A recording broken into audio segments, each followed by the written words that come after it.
नमस्कार दोस्तों, स्वागत है आप सभी का चिराग क्लासेज के ऑनलाइन यूट्यूब चैनल के ऊपर। तो फ्रेंड्स, कैसे हो आप लोग? आशा करता हूं आप सब बढ़िया होंगे। तो फ्रेंड्स, आज का वीडियो आप सभी कैंडिडेट के लिए बहुत ज्यादा इंपॉर्टेंट रहने वाला है। इस वीडियो के अंदर हम बात करने वाले हैं एसएससी कांस्टेबल जीडी भर्ती 2026 के बारे में। यहां पर इस बार सबसे ज्यादा पोस्ट किस फोर्स के अंदर आने वाली है वो मैं आपको बताने वाला हूं इस वीडियो के अंदर।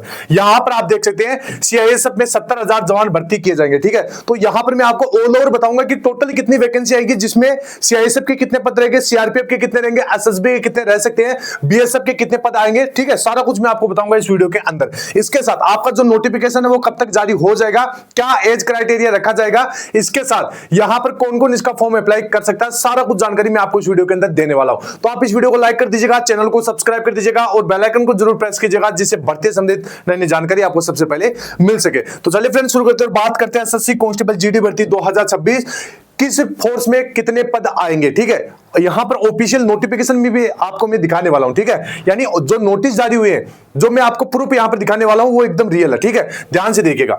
तो ये आप देखिए, वीडियो में आगे बढ़ने से पहले मैं आपको बता देता हूं, अगर आप भी एसएससी कांस्टेबल जीडी भर्ती 2026 की तैयारी कर रहे हैं तो ये है हमारी एप्लीकेशन। और इस एप्लीकेशन के ऊपर में आपको जितने भी मटेरियल है, यानी जैसे आपको इसके ऊपर फ्री में मॉक टेस्ट मिल जाएंगे, प्रीवियस ईयर के पेपर मिल जाएंगे, मिनी मॉक टेस्ट मिल जाएंगे, सब्जेक्ट वाइज टेस्ट मिल जाएंगे, सारी कुछ चीजें मिल जाएंगी। इसके साथ 13 अलग अलग भाषाओं में यहां पर आपको सारी चीजें मिल जाएगी। यहां पर आप देख सकते हैं लगभग 5 लाख प्लस बच्चों ने इसको डाउनलोड कर रखा है और 4.5 स्टार की शानदार रेटिंग भी दे रखी है। ठीक है, तो अगर आप इसको डाउनलोड करना चाहते हैं तो लिंक वीडियो के डिस्क्रिप्शन बॉक्स में दे रखा है, वहां से जाके आप इसको डाउनलोड कर सकते हैं और डेली यहां पर मॉक टेस्ट फ्री के अंदर लगा सकते हैं। ठीक है, अभी देखिए, सबसे पहले यहां पर हम बात कर लेते हैं नोटिफिकेशन के बारे में। तो यहां पर आप देखोगे यह है आपका एग्जाम कैलेंडर और इसके अंदर आपका एग्जाम कैलेंडर में लिखा हुआ है कि जो नोटिस है आपका, ठीक है, जो आपका नोटिफिकेशन है वो कब तक जारी होगा, अक्टूबर में होगा। लेकिन आपने देखा होगा इसके कुछ दिन बाद में यहां पर एक न्यूज कटिंग जारी हुई थी, जिसमें यहां पर बताया गया था कि आपका जो नोटिफिकेशन है वो अक्टूबर में ना निकलकर अब कब जारी होगा, नवंबर में जारी होगा। ठीक है, तो ये चीज ध्यान में रखना है। अभी चल रहा है नवंबर, तो यहां पर कब तक नोटिफिकेशन आ सकता है, तो यहां पर मैं आपको बता देता हूं, लगभग जो डेट है 18 से लेकर 20 तारीख के बाद में ही, 20 तारीख के बाद में ही आपको यहां पर ये जो ऑफिशियल नोटिफिकेशन है एसएससी की वेबसाइट के ऊपर देखने को मिलेगा। अब यहां पर हम बात करते हैं कि कितने पदों के ऊपर भर्ती आएगी, कौन कौन से पोस्ट के अंदर कितनी वैकेंसी आ सकती है। यहां पर इसका मैं रियल प्रूफ आपको दिखाने वाला हूं। ठीक है, और कौन कौन इसको अप्लाई कर सकते हैं। तो यहां पर सबसे पहले आप देखिए, एसएससी ने की कांस्टेबल भर्ती की घोषणा। ठीक है, यहां पर पहले अक्टूबर में आना था, लेकिन अब यहां पर आएगा नवंबर के अंदर। ठीक है, ये बात यहां पर लिखी हुई है, ये देख सकते हैं, एसएससी ने की कांस्टेबल भर्ती की घोषणा और कर्मचारी चयन आयोग एसएससी ने कांस्टेबल भर्ती की घोषणा की है। यह भर्ती 2026 के अंतर्गत जारी की जाएगी। इसके लिए नवंबर में विज्ञापन जारी किया जाए, नवंबर में विज्ञापन जारी के साथ आवेदन प्रक्रिया भी इसी दिन से शुरू हो जाएगी। ठीक है, पदों की घोषणा विज्ञापन के साथ ही की जाएगी। ठीक है, यह बात यहां पर बोली गई है। ठीक है, अभी यहां पर देखिए, मैं आपको बता देता हूं कहां पर कितनी कितनी वैकेंसी आ सकती है। ठीक है, तो ये देख सकते हैं, इसमें आपने देखा होगा यहां पर सीआईएसएफ का एक अलग से न्यूज कटिंग जारी हुआ था, जिसके अंदर देख सकते हैं यहां पर क्या लिखा गया, सीआईएसएफ यानी सेंट्रल इंडस्ट्रियल सिक्योरिटी फोर्स। ठीक है, सीआईएसएफ में 70,000 जवान भर्ती किए जाएंगे। ठीक है, अभी यहां पर देखिए 2024 में यहां पर सुरक्षा बल की मौजूदा संख्या देखिए और अनुमान यहां पर देख सकते हैं। 2024 में 1.62 थी, 2025 में 1.76 लाख थी। ठीक है, इसके बाद 2026 में 1.90 मतलब होने वाली है। ठीक है, इसके बाद 2027 में 2.04, 2018 में 2028 में 2.18 लाख और 2029 में 2.32 लाख यहां पर नए जवान। ठीक है, मतलब इस प्रकार पूरा यहां पर शेड्यूल आपको दिखा रखा है। मैं एक बार देख लेता हूं आपको दिखाई दे रहा है या नहीं दे रहा। हाँ, एकदम अच्छे से दिखाई दे रहा है।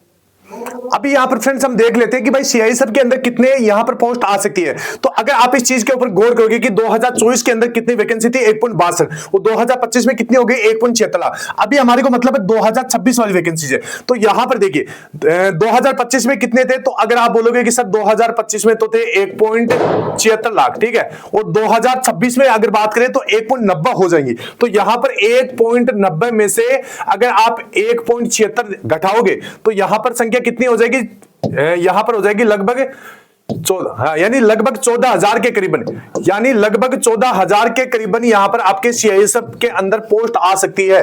ठीक है, सीआईएसएफ के अंदर लगभग 14,000, मैं यहां पर बता देता हूं कितनी, लगभग 14,000। ठीक है, ये आपके सीआईएसएफ के पद होने वाली है। यहां पर आप देख सकते हैं, यानी इस विज्ञापन के मैं हिसाब से आपको बता रहा हूं। तो यहां पर पूरा आप देख सकते हैं, नई दिल्ली प्रमुख संवाददाता, देश में औद्योगिक सुरक्षा को मजबूत करने के लिए सीआईएसएफ ने 70,000 जवान भर्ती किए जाएंगे। गृह मंत्रालय ने केंद्रीय औद्योगिक सुरक्षा बल सीआईएसएफ के कर्मियों की मौजूदा संख्या को 1.62 लाख से बढ़ाकर 2.20 लाख करने की मंजूरी दी है। सीआईएसएफ हर वर्ष औसतन 14,000 भर्तियां करने की योजना है। इस तरह 5 साल में 70,000 की भर्तियां होगी, मगर 10,000 सेवानिवृत्त के बाद यह संख्या घट जाएगी। ठीक है, तो यहां पर यह चीज बोली गई है क्योंकि यहां पर देखिए अतिरिक्त यहां पर कार्यभार सीआईएसएफ को दिया गया है, इस वजह से यहां पर लगभग 14,000 पद आएंगे इस बार एसएससी कांस्टेबल जीडी भर्ती 2026 के अंदर। ठीक है, तो 14,000 पद याद रखिएगा कि सीआईएसएफ के अंदर आएंगे। इसके बाद में देखिए यहां पर आप देखिए, अभी आप सभी को पता है ऑपरेशन सिंदूर के जो ऑपरेशन सिंदूर हुआ था, ठीक है, इसके दौरान यहां पर देखिए ऑपरेशन सिंदूर के बाद सीआरपीएफ, अभी सीआरपीएफ की बात हो रही है, सीआरपीएफ की बात हो रही है, तो सीआरपीएफ में 20,000 अतिरिक्त जवान होंगे। ठीक है, तो यहां पर जवानों की बात की जा रही है, कांस्टेबल की बात कर रहे हैं। तो यहां पर देखिए 20 नई बटालियन गठित की जाएगी, तैनाती जम्मू कश्मीर तक नहीं होगी सीमित। ठीक है, यानी तैनाती जम्मू कश्मीर तक नहीं होगी सीमित, इसके बाद में यानी आगे भी की जाएगी। इसके बाद में यहां पर देखिए ऑपरेशन सिंदूर के बाद जम्मू कश्मीर में सुरक्षा चुनौती बढ़ने के साथ ही ऐसी अटकलें लगाई जा रही है कि केंद्रीय रिजर्व पुलिस बल यानी सीआरपीएफ नई बटालियन की तैनाती के साथ बड़ी भूमिका निभा सकता है। चरणबद्ध तरीके से लगभग 20 नई बटालियन यानी 20,000 सैनिक गठित किए जाएंगे। ठीक है, तो यहां पर सीआईएसएफ के अंदर कितने 14,000 और यहां पर 20,000, तो लगभग कितने हो गए, ये हो गए 34,000 पद तो सीआईएसएफ और सीआरपीएफ के हो रहे हैं। ठीक है, तो यहां पर आप देख सकते हैं इसके अंदर कितने 20,000 पद की यहां पर बात कही जा रही है। ठीक है, थोड़ा बहुत आगे पीछे हो सकता है लेकिन एग्जैक्ट यहां पर नंबर यही आ रहा है। इसके बाद में आगे बढ़ते हैं और आगे यहां पर अभी बीएसएफ भी पीछे नहीं है, बीएसएफ भी अपनी जितनी भी सीमाएं हैं उनकी चौकसी यहां पर बढ़ाई जा रही है। ठीक है, तो अगर यहां पर आप देखोगे बीएसएफ में 17,000 से अधिक भर्तियां की जाएगी, 16 नई बटालियन का होगा गठन। पाकिस्तान से तनाव के बीच सरकार कर रही है प्लानिंग। ठीक है, यानी यहां पर बीएसएफ भी अपना पद बढ़ाने की बात कही जा रही है। ठीक है, 17,000 से अधिक भर्तियों की तैयारी की बात की जा रही है। तो यहां पर आप देख सकते हैं सीआईएसएफ के अंदर कितने थे, सीआईएसएफ के अंदर लगभग 14,000। ठीक है, इसके बाद में सीआरपीएफ के अंदर कितने 20,000 और यहां पर अगर बीएसएफ के अंदर अगर हम देखें कि लगभग 10,000 पद ही रखे, ठीक है, तो भी यहां पर आप देखिए कितने हो गए, ये लगभग 44,000 पद तो इन 3 फोर्स के हो गए। ठीक है, तो यहां पर आप देख सकते हैं। इसके बाद में आगे बढ़ते हैं, आगे भी मैं आपको बता देता हूं। ठीक है, अभी यहां पर ये तो हो गई, ये 3 प्रूफ थे जो मेरे पास, वो मैंने आपको दिखा दिया। अब यहां पर बता देता हूं कि कितनी टोटल ऑल ओवर वैकेंसी आ सकती है। ठीक है, तो यहां पर देखिए अभी ये 3 फोर्स का डेटा हमारे सामने आया है। अभी देखिए सीआईएसएफ का आ गया, ठीक है, इसके बाद में हमारे पास सीआरपीएफ का आ गया, ठीक है, और यहां पर बीएसएफ का आ गया। अभी किनका आना बाकी है, एसएसबी का। ठीक है, इसके बाद में आईटीबीपी का, इसके बाद में असम राइफल का। ठीक है, असम राइफल, आईटीबीपी, और कौन सी रहेगी आपकी। ठीक है, तो यहां पर इन फोर्स का अभी डेटा आना बाकी है, 2 से 3 फोर्स है। ठीक है, इसके बाद में जैसे एसएसएफ वगैरह भी है। ठीक है, एसएसएफ भी है इसके अंदर।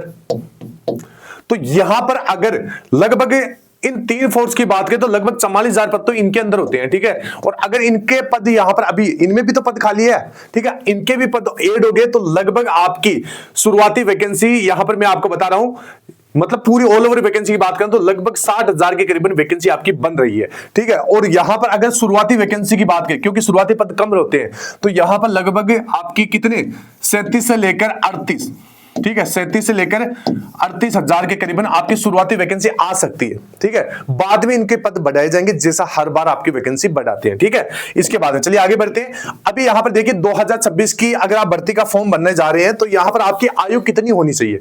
ठीक है, तो आयु के लिए मैंने एक वीडियो बना दिया है, वैसे मैं इस वीडियो में और बता देता हूं। यहां पर उम्र की गणना 1 जनवरी 2026 से की जाएगी और आपकी उम्र अगर आप सामान्य कैटेगरी से बिलोंग करते हैं तो 18 से लेकर 23 वर्ष आपकी उम्र होनी चाहिए। ठीक है, इसके बाद में यहां पर आप देख सकते हैं आपका जो इसमें देखिए वे अभ्यर्थी आवेदन कर सकते हैं जिनका जन्म न तो 2 जनवरी 2003 से पहले हुआ है और न ही 1 जनवरी 2008 के बाद हुआ हो। ठीक है, ये चीज ध्यान में, मतलब इन 2 डेट ऑफ बर्थ के बीच में अगर आपका जन्म है तो आप इसका फॉर्म भर सकते हैं।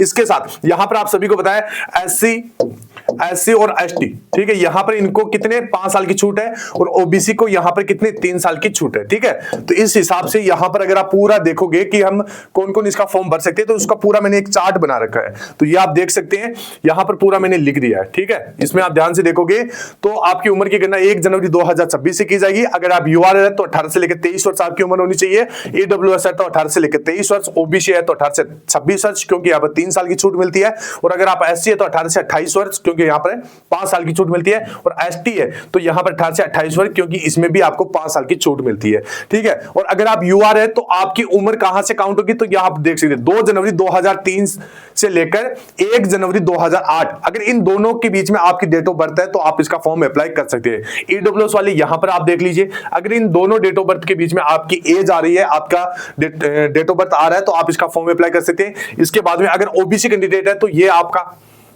यहां पर आप देख सकते हैं 2 जनवरी 2000 से लेकर 1/1/2008 के बीच में अगर आपकी डीओबी है तो आप इसका फॉर्म लगा सकते हैं। एससी कैंडिडेट है तो यहां पर आप देख सकते हैं 2 जनवरी 1998 से लेकर 1/1/2008 के बीच में अगर आपका डीओबी आता है तो आप इसका फॉर्म अप्लाई कर सकते हैं, ठीक है।